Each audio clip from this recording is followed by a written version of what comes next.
तो वहीं जयपुर से खबर आ रही है, जहां ओबीसी आरक्षण में विसंगतियों को लेकर प्रदर्शन जारी है। विसंगतियों को दूर करने की मांग लगातार की जा रही थी। तो वहीं जयपुर के शहीद स्मारक पर प्रदर्शन हो रहा है। प्रदर्शन में पूर्व मंत्री हरीश चौधरी शामिल है। तो वहीं ओबीसी वर्ग से जुड़े बीजेपी कांग्रेस के कई बड़े नेता भी मौजूद हैं। कई जिला से के युवा भी प्रदर्शन के लिए वहां पर पहुंचे हैं।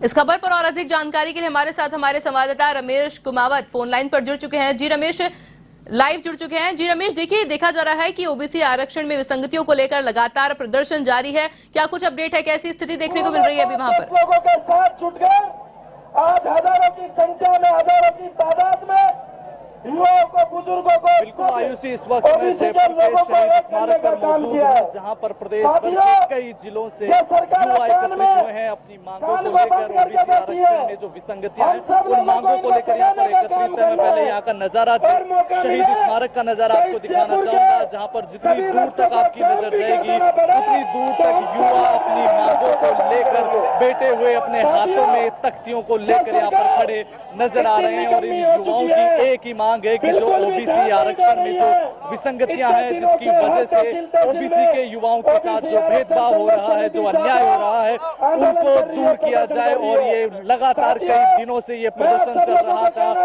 युवाओं के द्वारा धरनों के माध्यम से नेताओं से मुलाकात करके, सरकारी अधिकारियों से मुलाकात करके अपनी मांगों को रखा जा रहा था, लेकिन उसका कोई हल नहीं निकल पाया। और उसके बाद अब इन युवाओं ने राजधानी जयपुर में कूच किया है और इस वक्त ये जयपुर के शहीद स्मारक पर बैठे हुए हैं अपनी मांगों को लेकर। इसमें बड़ी संख्या में जो नेता हैं, चाहे वो बीजेपी से जुड़े हुए हो, चाहे कांग्रेस से जुड़े हुए हो, या फिर इसके अलावा अन्य सामाजिक संगठनों, राजनीतिक दलों से निर्दलीय भी लोग यहाँ पर मौजूद हैं। उनसे हम बात भी करेंगे कि क्या ये आगे जो प्रदर्शन है वो रहने वाला है। हमारे साथ जो है वो अब हरीश चौधरी है, जिनसे हम बात करेंगे कि किस तरह से ये आगे सर प्रदर्शन चलने वाला है, क्योंकि युवा जो है बीते कई दिनों से अपने आरक्षण की इस मांग को लेकर प्रदर्शन कर रहे हैं। 2018 का भूतपूर्व सैनिकों का परिपत्र और गलत रोस्टर के कारण 21% आरक्षण होने के बावजूद भी 0 पद हम लोगों को मिले। ये दोनों के संदर्भ में सही फैसला हो, ये हम लोगों की संघर्ष हमारा आयोजित है और ये संघर्ष से हम लोग ये मांगे मनवा कर ही रहे। सर, आप सरकार का हिस्सा भी रहे हैं, लेकिन क्या सरकार से अपनी बात मनवाने में या फिर कहीं ना कहीं ऐसा सामंजस्य नहीं बैठ पा रहा है कि आपकी ही सरकार के खिलाफ आपको खड़ा होना पड़ा? सरकार तो राजस्थान के हर नागरिक की है। ये आज के समय में अज्ञानता हो गई है। राजस्थान की सरकार किसकी है?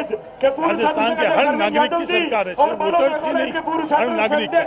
18 साल से कम उम्र का बच्चा भी राजस्थान का सरकार का हिस्सेदार और भागीदार है, उसको भी अधिकार है। यह हम लोगों की समझ और सोच में त्रुटि है, उसको हम सब लोगों को सुधारना चाहिए। सरकार सबकी। सर, बड़ी संख्या में युवा जुटे हैं, आप भी लगातार इस आरक्षण और इस मांग को लेकर समर्थन में रहे हैं। कितने दिनों तक अब आगे ये पूरा आपका जो प्रदर्शन है ये मांगों को लेकर चलता रहेगा? आपसे और राजा राम जी, मील साहब, सांसद रहे राम जी, कर्नल साहब और तमाम यहाँ पधारे हुए नेतागण और छात्रों, इस तरीके से आपने आंदोलन को सर, बीते कई दिनों से आप भी इस आरक्षण की मांग को लेकर युवाओं के साथ रहे हैं। अब आगे किस तरह से ये युवाओं के साथ आपके? ये आप जानते हो आरक्षण का मामला जो है ये निश्चित रूप से दूर होगी। 17 अप्रैल 2018 को एक संशोधन किया सरकार ने, जिसके तहत तूफानों से आंखें मिलाओ, ये जो ओबीसी का जो कोटा होता है वो एक्शन के साथ भूतपूर्व सैनिकों के साथ कर दिया, जबकि भूतपूर्व सैनिकों का 12.5% अलग है, 1998 में आया था। निश्चित रूप से ओबीसी का हक इससे हो क्या रहा है कि जो युवा है ओबीसी के, कोई कई जात के ओबीसी आप जानते हो राजस्थान में 60% है। बाड़मेर जिले में मैं 4 बार सांसद रहा हूँ, एक विधायक रहा हूँ, वहाँ पर 65% है। राजेंद्र मूंड भी आपके और तो वहाँ में जो छेड़छाड़ की है उसे बहुत नुकसान हो रहा है। 8 अगस्त को हमने बाड़मेर में मीटिंग की थी, उसके लिए ठेकेदार आए थे गढ़वासराज जी और तमाम और फिर हमने तय किया हम जयपुर जाएंगे। जय हिंद। एक नारा जयपुर में हम सरकार को कहना चाहते हैं, एक हाथ हो एक अब ये सरकार तो पता नहीं कब रहेगी नहीं रहेगी, है वो हाथ क्या ये पॉलिटिकल मंच नहीं है, लगेगा। परंतु ये जो संशोधन हुआ है राजनीतिक मुख्यमंत्री ही कर सकती है। तो इसलिए अभी तो कांग्रेस की है, इनको बदलाव करना चाहिए। नहीं बदलाव किया तो बहुत नुकसान होगा। बड़े भाई कौन यादव जी जो पूर्व छात्र संघ राजस्थान विश्वविद्यालय के वो आए हैं, नेता है जो लगातार इस आंदोलन से जुड़े हुए रहे और ये पूरी तरह से राजस्थान सरकार को चेता रहे हैं कि अगर आरक्षण में जो विसंगतियां हैं उनको दूर नहीं किया जाता तो सरकार को बड़ी भारी कीमत चुकानी पड़ेगी। गिल साहब भी हमारे साथ मौजूद हैं। सर, शुरुआत से आप इन युवाओं की मांगों के साथ जुड़े हुए रहे हैं, आगे किस तरह से ये प्रदर्शन लगातार रहेगा? मेरे को 22 साल हो गए लड़ाई लड़ते हुए ओबीसी के साथ। बहुत बड़ी जांच राजस्थान सरकार करती आई है, चाहे कोई भी सरकार रही हो।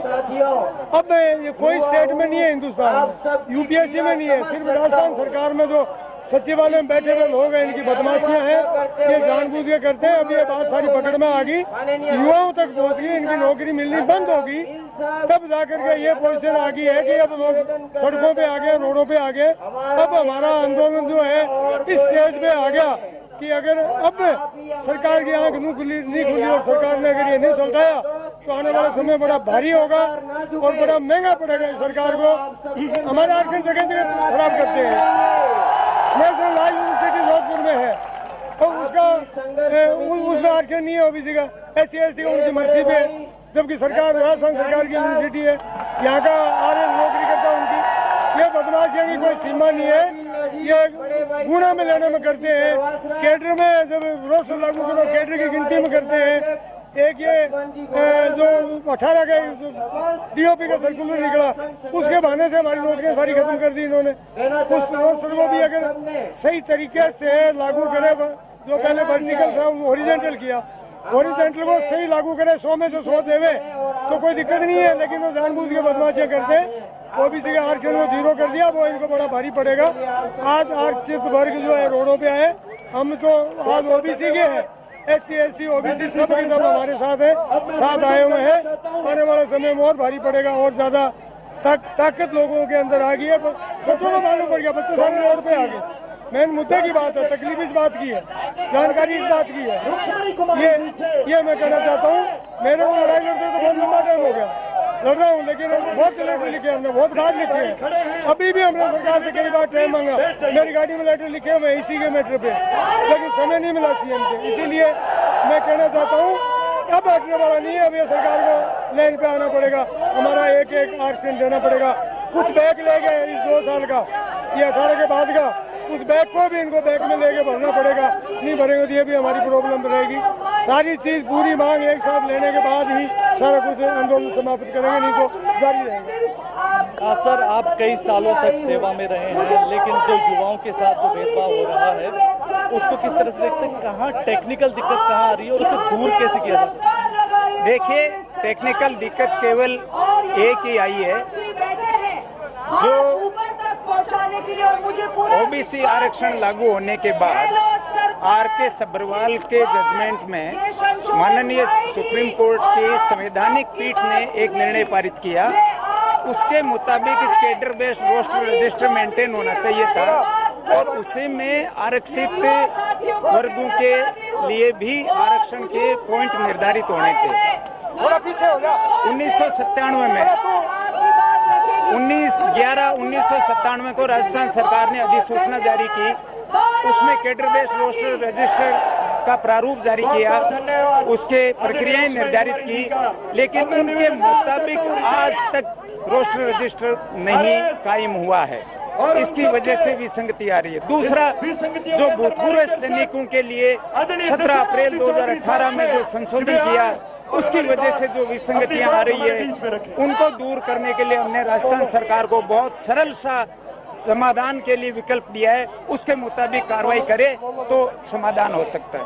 तो ये वो नेता हैं जो लगातार सरकार से जो है मांग कर रहे हैं कि जो ओबीसी आरक्षण की जो विसंगतियां हैं उनको दूर किया जाए, और जो युवा हैं वो भी बिल्कुल आर पार के मूड में है कि जब तक इस मुद्दे को लेकर सरकार कोई पक्का आश्वासन इन युवाओं को नहीं दे देती है, तब तक वो ये जो युवा हैं वो अपनी मांगों को लेकर शहीद स्मारक पर बने रहेंगे।